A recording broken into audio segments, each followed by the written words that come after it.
கடந்த 20 ஆண்டுகளாக இலங்கை மற்றும் தென்னிந்திய கேட்டரிங் துறையில் முன்னணி மற்றும் முன்னோடி நிறுவனமாக திகழ்ந்து தனது தன்னிகரற்ற சேவையின் மூலம் மக்களின் நன்மதிப்பையும் நம்பிக்கையும் பெற்ற ரூபீஸ் கேட்டரிங் நிறுவனம் தற்போது வென்யூ சோர்சிங், கேட்டரிங், டெக்கரேஷன் என முற்றுமுழுதான ஈவென்ட் பிளானிங் சேவையினை வழங்குகின்றது. உங்களது நிகழ்வுகள் எதுவானாலும் rubiescatering.co.uk உங்களது நிகழ்வுகள் எதுவானாலும் தங்கமான பொழுதாக மாற்றிட rubiescatering.co.uk. மத்திய கிழக்கினுடைய இந்த போர் மிக பெரும் பதற்றங்களை உருவாக்கி இருக்கும் அதே நிலையில் பலரையும் பதற்றத்திற்கு உள்ளாக்கி இருக்கிறது. பலரையும் தங்கள் பாதுகாப்பு தொடர்பான கரசனைகளை கொள்ள வைத்திருக்கிறது. இப்படியான ஒரு சூழலில் கண்டங்கள் கடந்து அமெரிக்காவுக்குள் பங்கர் அமைக்க முற்படுகிறார் டொனால்ட் ட்ரம்ப். நம்புவீர்களா? அது தொடர்பாகத்தான் இன்றைய நாளில் பார்க்க போகிறோம். குறிப்பாக ஜனாதிபதி டொனால்ட் ட்ரம்ப் ஈரானுடனான மோதல் மற்றும் வெள்ளை மாளிகையில் கட்டப்பட்டு வரும் புதிய பங்கர் மண்டபம் குறித்து பேசியிருக்கிறார்.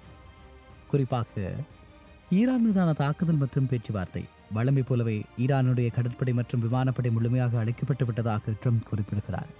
சுமார் 158 கப்பல்கள் மற்றும் பெருமளவிலான ஏவுகணை தளங்கள் தகர்க்கப்பட்டதாக அவர் குறிப்பிடுகிறார். ஈரானில் தற்போது ஒரு புதிய குழுவுடன் பேச்சுவார்த்தை நடப்பதாகவும் பழைய ஆட்சியாளர்கள் பலர் உயிரிழந்துள்ளதால் ஒரு தானியங்கி ஆட்சி மாற்றம் செய்யப்பட்டிருப்பதாகவும் அவர் விவரிக்கிறார். ஈரான் தரப்பிலிருந்து மரியாதையின் அடையாளமாக 30க்கும் மேற்பட்ட பெரிய எண்ணெய் கப்பல்கள் அமெரிக்காவுக்கு அனுப்ப ஒப்புக்கொள்ளப்பட்டுள்ளதாக தெரிவிக்கப்படுகிறது. இந்த நிலையில் வெள்ளை மாளிகையில் பதுங்குகுழி மண்டபம், வெள்ளை மாளிகைக்கு இணையாக ஒரு பிரம்மாண்டமான மண்டபம் கட்டப்பட்டு வருகிறது.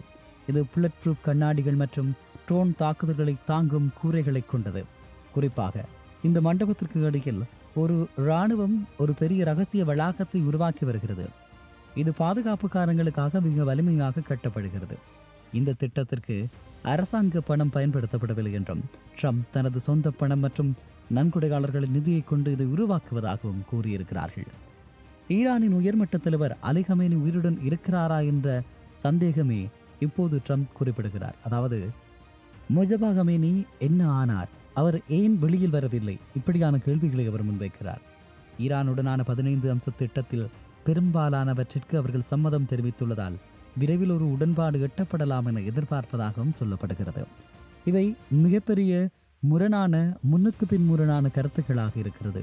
ஒன்று, ஈரானில் இருந்து 30 எண்ணெய் கப்பல்கள் அமெரிக்காவுக்கு போகிறதா?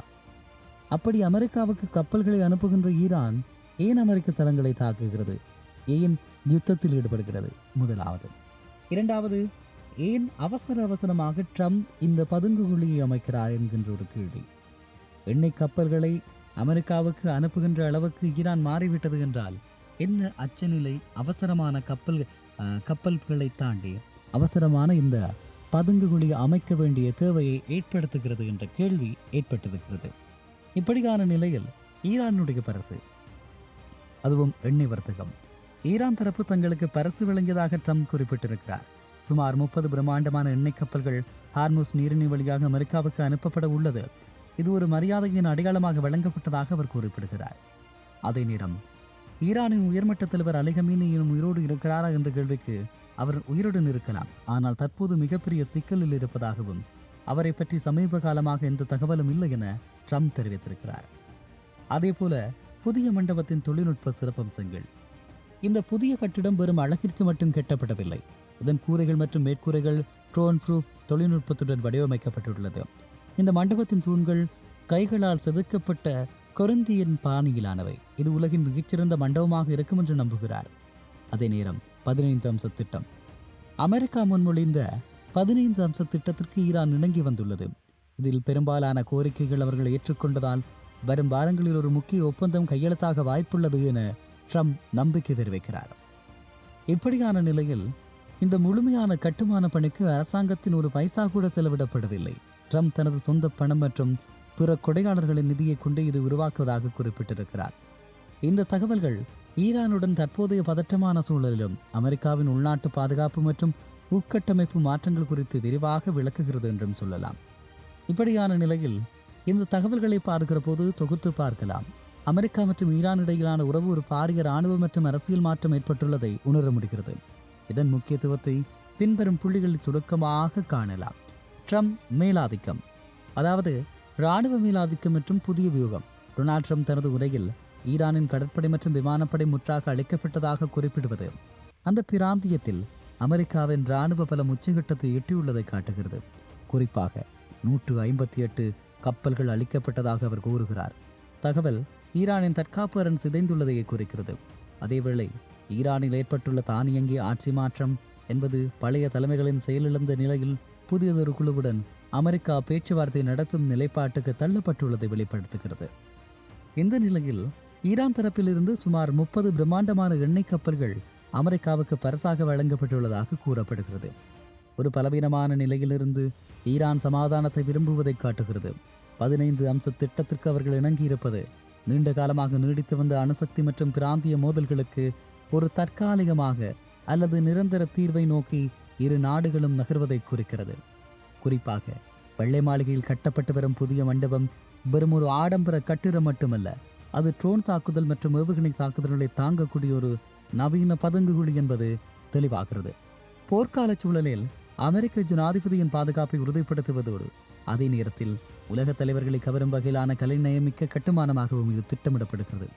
குறிப்பாக இதற்கு அரசாங்க நிதியை பயன்படுத்தாமல் சொந்த நிதியை பயன்படுத்தியதாக ட்ரம்ப் கூறுவது அவரது தனித்துவமான அரசியல் பாணியை மீண்டும் உறுதி செய்கிறது. இப்படியான நிலையில் ஒட்டுமொத்தமாக பார்க்கையில் மத்திய கிழக்கில் ஒரு பெரிய போர் மோகங்கள் விலகி அமெரிக்காவின் நிபந்தனைகளுக்கு உட்பட்ட ஒரு புதிய அமைதி உடன்படிக்கை ஏற்படுவதற்கான வாய்ப்புகள் இந்த காணொளியின் மூலம் தென்படுகிறது.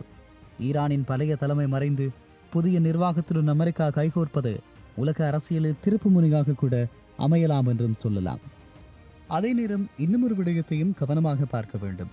ட்ரம்ப் தனது உரையில் ஈரானின் கடற்படை மற்றும் விமானப்படை முற்றாக அளிக்கப்பட்டதாக குறிப்பிடுவது அந்த பிராந்தியத்தில் அமெரிக்காவினுடைய பலம் உயர்ந்திருக்கிறதா அல்லது அமெரிக்கா இப்படியான ஒரு பிம்பத்தை கட்டியமைக்கிறதா என்ற கேள்வி எழுந்திருக்கிறது. குறிப்பாக ஈரானுடைய தாக்குதலில் பெரும்பாலானவை தாக்கப்படுவதாகவும் அமெரிக்காவினுடைய விமானங்கள் கூட சுட்டு வீழ்த்தப்படுகின்ற நிலையில் இந்த விதமான தகவல்களை எப்படி ஏற்றுக்கொள்வது என்ற கேள்வி இருக்கிறது. ஏனென்றால் அமெரிக்க தரப்பு தங்களுடைய தரப்பு இழப்புகளை பற்றி பேசுவதே இல்லை என்பதுதான் இதில் சுட்டி காட்டப்பட வேண்டியதாகும். 158 கப்பல்கள் மற்றும் பெரும்பாலான ஏவுகணை தளங்கள் தகர்க்கப்பட்டதாக அவர் கூறும் தகவல் ஈரானின் தற்காப்பு அரண் முற்றாக சிதைந்துள்ளதாக குறிப்பிடுகிறார். இது எந்த அளவுக்கு பொருத்தம் என்பதுதான் கேள்வி. ஈரான் தரப்பிலிருந்து சுமார் 30 பிரம்மாண்டமான எண்ணெய் கப்பல்கள் அமெரிக்காவுக்கு பரிசாக வழங்குவதாக கூறப்படுவது ஒரு பலவீனமான நிலையிலிருந்து ஈரான் சமாதானத்தை விரும்புவதை காட்டுகிறது. அமெரிக்கா முன்மொழிந்த 15 அம்ச திட்டங்களுக்கு ஈரான் இணங்கிவிட்டதா என்ற கேள்வியும் மிகப்பெரிய விடயமாக பார்க்கப்படுகிறது. இப்படியான நிலையில் ஒட்டுமொத்தமாக பார்க்கிற போது மத்திய கிழக்கில் நிலவி வந்த போர் முகங்கள் விலகி அமெரிக்காவின் நிபந்தனைக்கு உட்பட்டு ஒரு புதிய அமைதி உடன்படிக்கை ஏற்படுவதற்கான வாய்ப்புகள் இந்த தரவுகளின் மூலமாக தெரிகிறது. ஈரானின் பழைய தலைமை மறைந்து புதிய நிர்வாகத்துடன் அமெரிக்கா கைகோர்க்குவதாக சொல்லுகின்ற இந்த விடயங்கள் எல்லாம் எந்த அளவுக்கு சாத்தியம், இதனுடைய உண்மைத்தன்மை என்ன, இந்த தகவல்கள் எப்படியாக நம்புவது, ட்ரம்ப் சொல்லுகின்ற விடயங்களில் பெரும்பாலானவை பொய் என்ற ஒரு கருத்தில் இருந்து கொண்டிருக்கிறது. ஆகவே இங்கும் டொனால்ட் ட்ரம்ப் பொய்களை கட்டவிழ்த்து விடுகிறாரா என்ற கேள்விதான் மீதமாக மிஞ்சி இருக்கிறது. இதற்கான பதில்களை நாங்கள் தொடர்ந்து வருகின்ற காணொளிகளில் பார்க்கலாம். தொடர்ந்தும் பின்தொடர்வதோடு உங்கள் கருத்துக்களையும் பகிர்ந்து கொள்ளுங்கள். எது எப்படியோ அமெரிக்காவினுடைய இந்த நிலைப்பாடும் ஈரானுடைய நகர்வுகளும் எப்படியான மாற்றங்களை கொண்டு வரப்போகிறது என்பதை பொறுத்திருந்து பார்க்கலாம்.